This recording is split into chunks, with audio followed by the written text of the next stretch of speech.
Well, here's something that you didn't know. 2 of those special atomic bombs haven't gone off.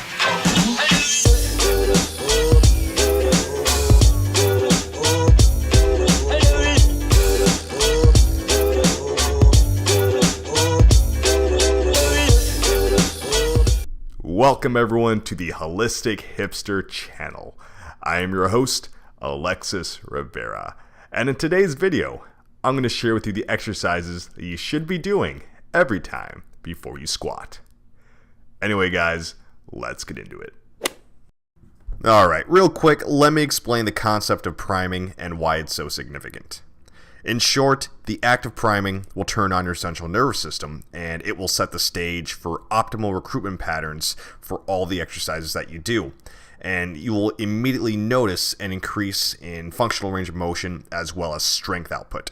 What this means for you is that you will also experience a more effective workout and you will send a louder muscle building signal just by changing what you do prior to a workout.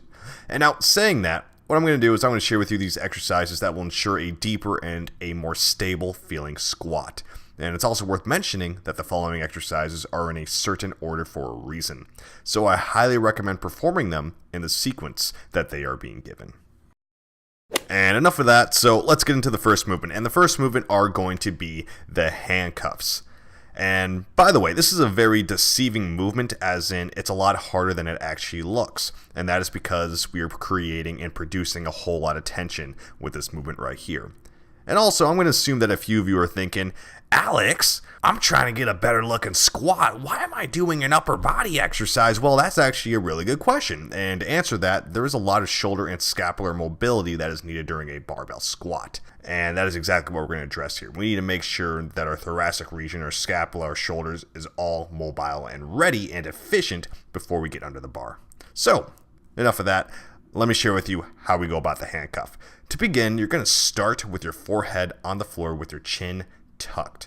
Next, you're going to drive your toes into the floor and flex your glutes. This will ensure less lower back pain. And then place your hands behind your lower back while squeezing your shoulder blades together, just like how you would when barbell squatting. And then from there, lengthen out both arms behind you, maintaining the shoulder blade activation as you elevate your hands as high as they can go. From that point, wrap your arms forward while elevating your hands to the ceiling, again, as high as they can go, creating a whole lot of tension when doing this. Now, when you are in that T posture where your hands are out to the sides, begin to rotate your hands until your palms are facing the ceiling with your arms out in front of you. And then from there, once you're at that end point, slowly reverse the motion in the same slow and controlled manner. I recommend performing 3 reps in total. And trust me, that is all that you are going to need with these. And next, we can address the mobility of our hips with the 90-90. And with the 90-90, we are internally rotating one hip and externally rotating the other hip to create these 2 90-degree angles, thus the name. And because our hips are not used to being in this position, we want to explore these end ranges and to repattern the way our body moves. So, to make sure that we are in the right position, I'm going to extend my arm out to the side and then line my femur and knee with that arm right there, pretty much my entire leg. And then placing both knees in 2 90-degree angles where I can create this box. And the goal here is to be as upright as possible, preferably without assistance of your arm to keep yourself propped up. And from there, I'm going to drop my upper body to my shin. That way I can open up all the capsules that run across my glute and piriformis region. What that means is you're just going to notice a little stretch right there.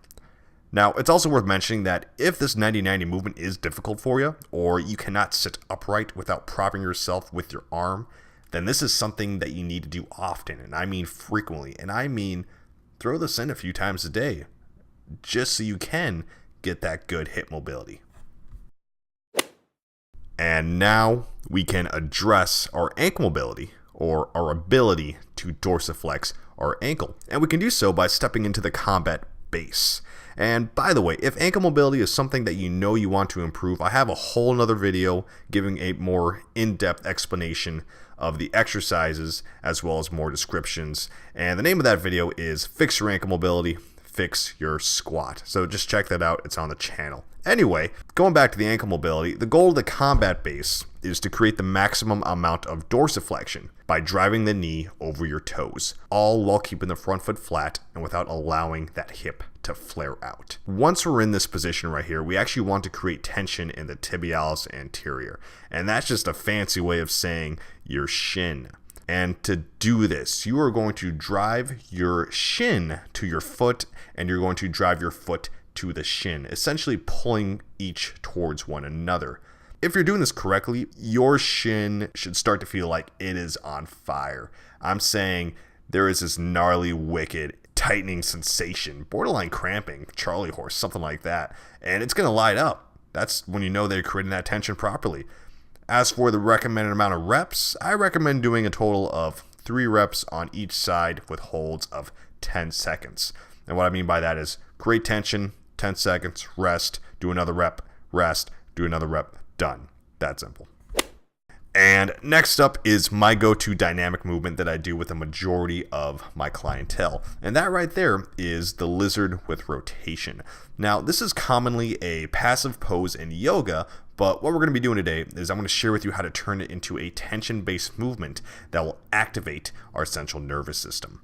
And to begin, what I'm going to do is I'm going to step into a high plank position, and then I'm going to place my foot alongside my hands. Next, I'm going to drive the elbow that is closest to my front leg down to the floor, all while keeping the opposite arm straight as can be. And from there, I'm going to apply rotation of the upper body as I reach back. Now, here are the important cues that make this exercise so critical. You're going to want to keep tension in the glute of the trail leg that is behind you. Essentially, you're going to flex that glute as hard as you can to create that activation. And then the next point of tension is going to be the rear delt when reaching back. You want to reach back as hard as able as you feel the back of your shoulder light up. And then the last point of activation is going to be the arm that is making contact with the floor. You're going to want to drive that arm into the floor, creating that tension. So saying that, here's a quick recap of all the tension points that you're going to want to do during this movement. Tension point number 1, you're going to want to create tension in the glute of the trail leg that is behind you. Tension point 2 is the rear delt when reaching and rotating. And then the third tension point will be your hand that is being driven into the floor when rotating. And that right there is the breakdown of the lizard with rotation. I recommend doing one set of, let's say, 6 to at most 10 reps on each side right there. And the last mobility exercise is a fantastic primer for getting into your deepest squat.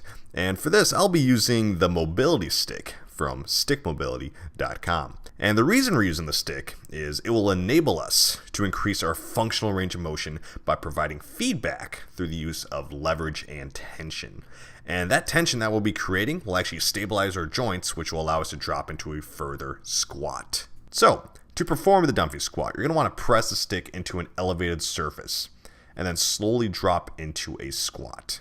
Now, when you're at the bottom position of a squat, I want you to pause right there and then squeeze the stick a tad bit tighter as you drive the stick into the ceiling with more force. You're then going to want to brace your core, then complete the rep by driving your hips forward.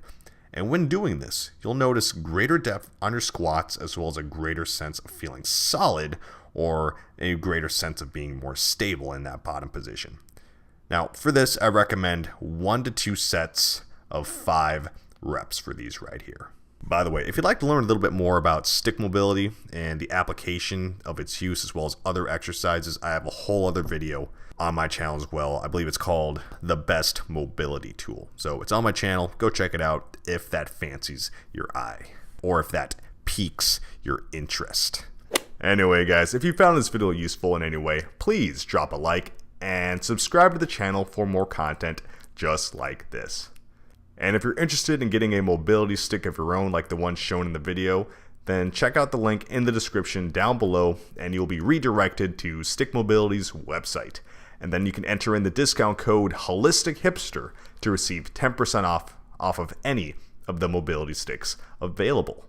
Also, if you'd like to learn a little bit more about corrective exercise, then check out the programs MAPS Prime and MAPS Prime Pro, available at mindpumpmedia.com. and enter in the discount code HOLISTICHIPSTER to receive 10% off of any of the programs at checkout.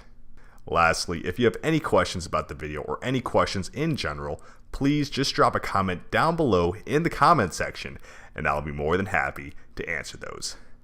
Anyway guys, thanks for watching and I'll catch you all next time.